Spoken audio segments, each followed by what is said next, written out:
트럼프는 사전투표, 바이든은 당일투표. 웃깁니다. 쪽집게 조사에서 대선 열흘 앞두고 이번에도 트럼프 이긴다. 이게 이제 떡밥 던져준 거고. 예. 전에 말씀하신 대로 4차 세계관 발발 가능성이 상당히 높다고 봅니다. 베어링 가문이 죽으면 황제 가문이 되어 세계 정치 권력 경제 석권 후 프랑스 대혁명, 나폴레옹 전쟁, 미영 전쟁 발생. 파리로 시작되고 구면 황제 가문이 되어 세계 정치 경제 권력 석권 후 1차 세계대전 발생. 버트란트 러셀 구면 황제 즉위 이후 런던 로스차일드 요구를 수용해 2차 세계대전과 한국전쟁 발생. 원리는 구현 권력 투쟁 시 형성된 분파를 해체하고 절대 군주를 중심으로 새로 분파를 형성해야 하기 때문이 아닌가 합니다. 근데 이제 데이비드 록펠러가 집권했을 당시에는 전쟁을 국지전으로 돌렸죠. 세계전쟁이 아니라. 예. 데이비드 록펠러가 전임 구명 황제하고 자기 업적을 내세우는 게 오랜 기간의 평화, 세계적 규모의 전쟁은 없었다고 자기의 치적을 내세우는 거거든요. 네. 빅토르 로스차일드에서 이 데이비드 록펠러로 권력이 바뀌었을 때 오히려 베트남 전쟁은 종료가 됐잖아요. 그렇죠?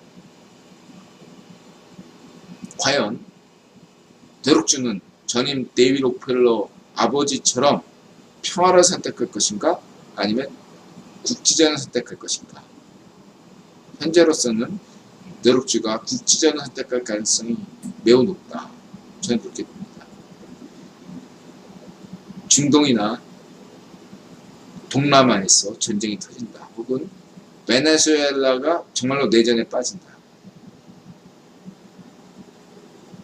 볼 수 있어요. 인들아 베네수엘라 내전 가능성을 강조했잖아요. 네. 구변이 막고 있어서 내전까지 못 갔는데 네. 바이든이 대통령 되면 베네수엘라 내전으로 갈 수 있다. 시리아가 재점화되고 터키, 에르도안이 파시스트 정권이 개판을 벌일 수 있다.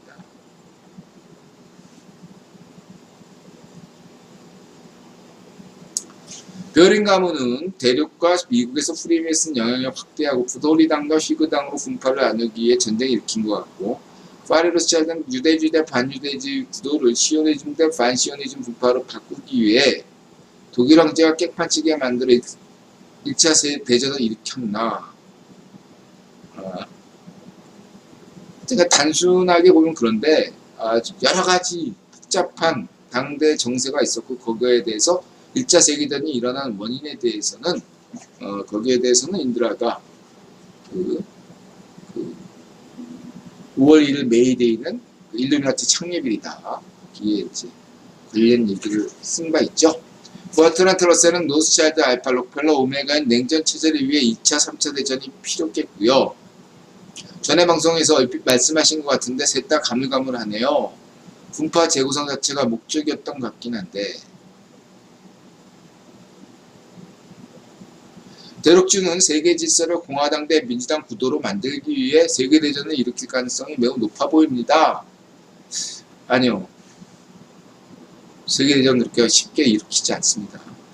코로나도 세계대전에 준하는 사태죠. 이미 이코노미스트파 제조업 기업들은 공장 가동 중단, 사회적 거리두기를 일한 식물경제 파탄으로 개별적인 타격을 받았는데요. 문제는 기간이 너무 짧다는 거죠. 2명의 미국 대통령 시나리오는 미국의 어느 때보다 집중된 권력을 은폐하기 위한 고육지책이 아닐까요? 미국이 분단된 듯한 모습을 보여야 구분 정책을 숨길 수 있으니까요.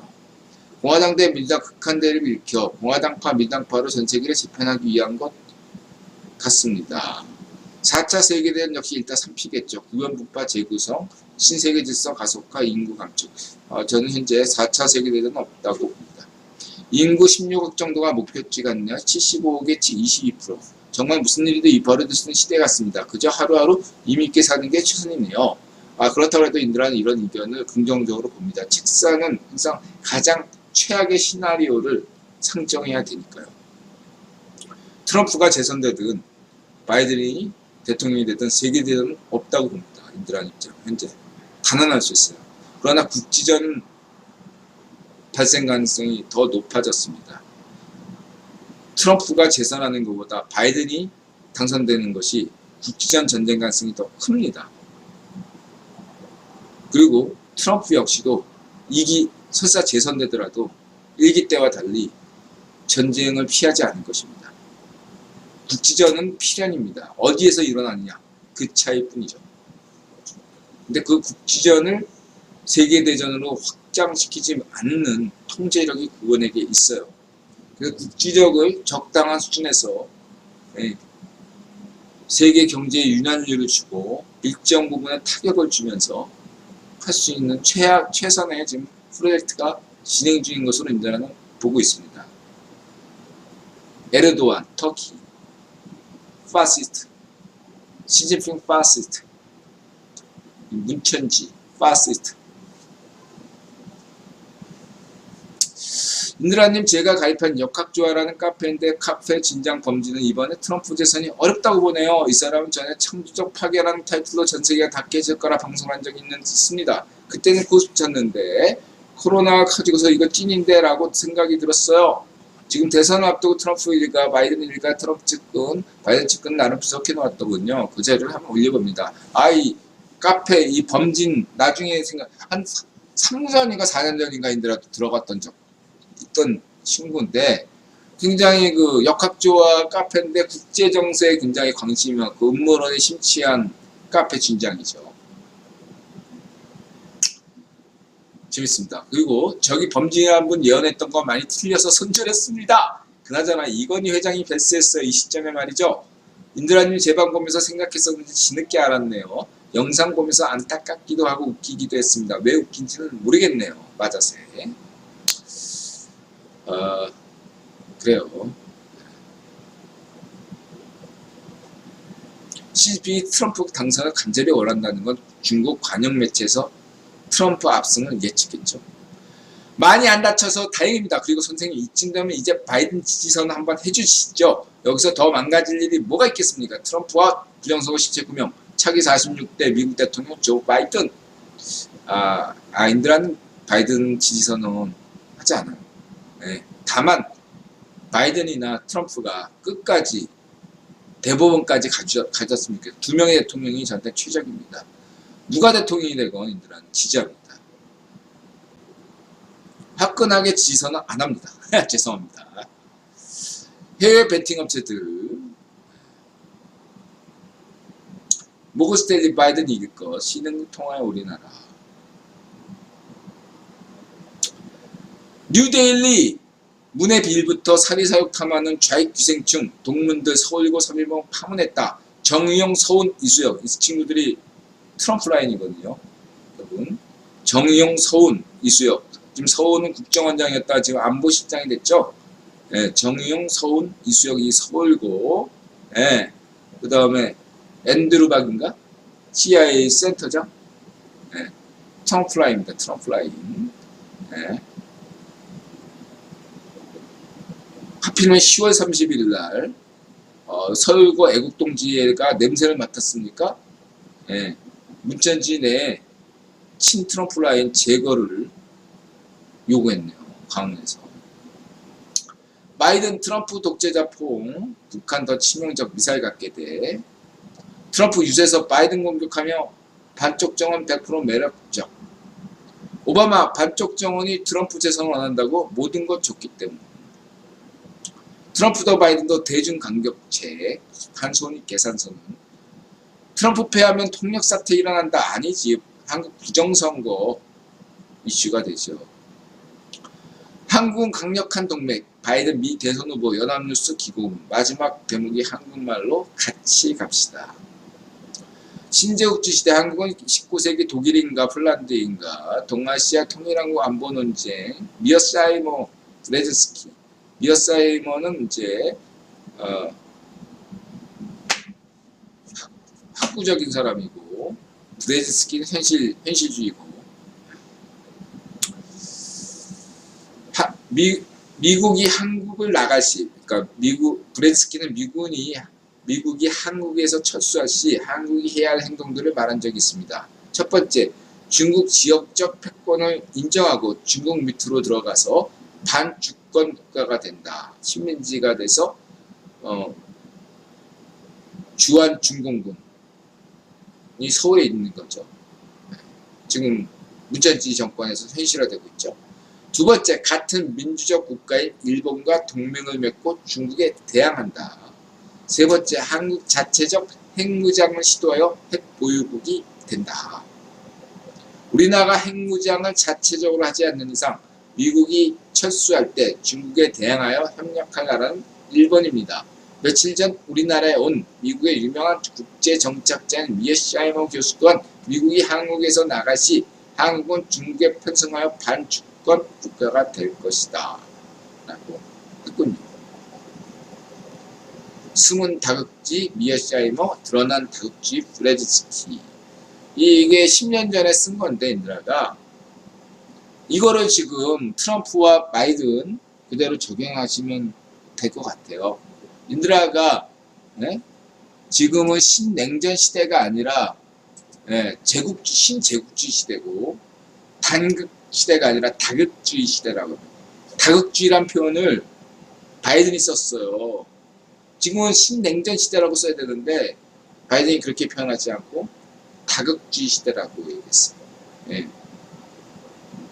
부시는 숨겨진 다극주의, 오바마는 드러난 다극주의, 트럼프는 숨겨진 다극주의,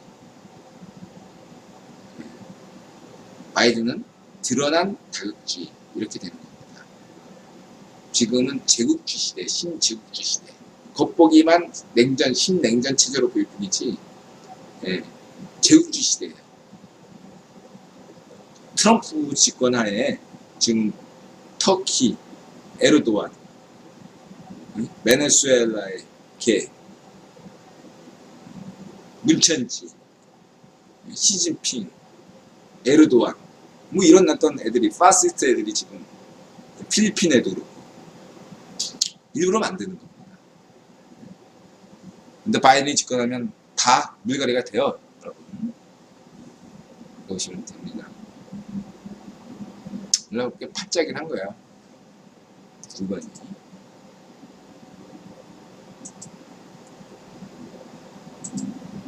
뭐 이해하는 분은 이해하고 모르는 분은 넘어. 박정희가 옳았다.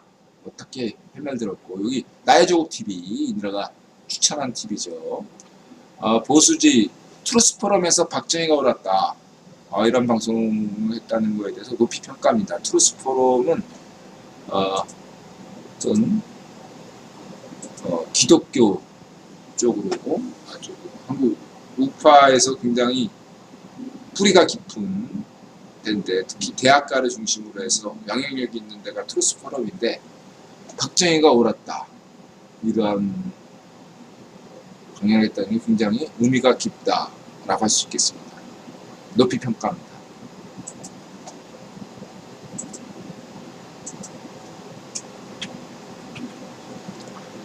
그래서 기독교인, 한국의 기독교인과 저는 그래서 여러분들에게 다시 한번 강조드리는데 한국 기독교계와 박정희 대통령과 김구 선생의 역사적 화해가 필요하다. 박정희 대통령과 김구 선생이 기독교인이 아니라 개신교인이 아니라는 이유로 배척당해야 될 이유는 없다. 라는 겁니다. 박근혜 대통령도 개신교인이 아니라는 이유로 우파에서 상당히 비토를 당했죠. 여러분, 한국의 개신교인 분들, 박정희 대통령, 김구 선생, 박근혜 대통령에 대해서 좀 더 관용적인 태도를 취해주시기 바랍니다. 더 잘해달라는 얘기 아니라 그분들이 해온 과는 과를 위화시켜달라는 얘기 아니라 그만큼은 인정해달라는 거죠. 여러분들이 박정희 대통령과 김구 선생과 박근혜 대통령 문천지보다 더 싫어한다면 이 사회는 신앙의 자유가 없고 여러분들의 신앙의 자유가 사라지는 때를 맞이게 할 수밖에 없습니다. 여러분들의 신앙의 자유를 보장하기 위해서 박정희 대통령의 경제가 있었던 거 아니겠습니까? 여러분들의 자유로운 신앙활동, 박정희 대통령의 경제발전이었었다면 어찌 될까요? 대한민국 시민들은 가난과 기아에 시달리다 보면 좌익파시오 공산주의 망령에 걔네들의 선전선동술에 휘둘릴 수밖에 없고 대한민국 적화될 수밖에 없었을 것입니다. 박정희 대통령이 경제개혁 발전하다 보니까 공산주의 선동선동이 먹히지 않았던 거죠. 박정희 대통령의 경제발전 정책 덕분에 여러분들의 신앙이 지킬 수 있었던 것입니다. 성경에 나오는 말하자면 박정희 대통령은 개신교인은 아니었지만 키루스 대왕과 같은 인물이에요. 유대인에게 키루스 대왕은 고마운 존재지만 고마운 존재잖아요. 그렇죠? 유대교를 믿지 않았지만 키루스 대왕은 유대인에게 고마운 존재 아닙니까? 마찬가지로 박정희 대통령이나 김구 선생은 박근혜 대통령은 개신교인이 아니지만 여러분에게 고마운 존재예요. 여러분들이 신앙을 잊게 한 대한민국 개신교인들이 신앙의 자유를 여전히 존속시키기 위해서 필요했던 조치들을 박정희 대통령과 김구 선생, 아드님신 김신 장군, 박근혜 대통령이 한 건데 이분들을 문천지보다 더 싫어한다면 당신들의 종교는 무엇입니까? 파멸밖에 기다리는 것이 없다. 이렇게 말씀드리지 않을 수 없겠습니다. 1분 쉬었다 하겠습니다.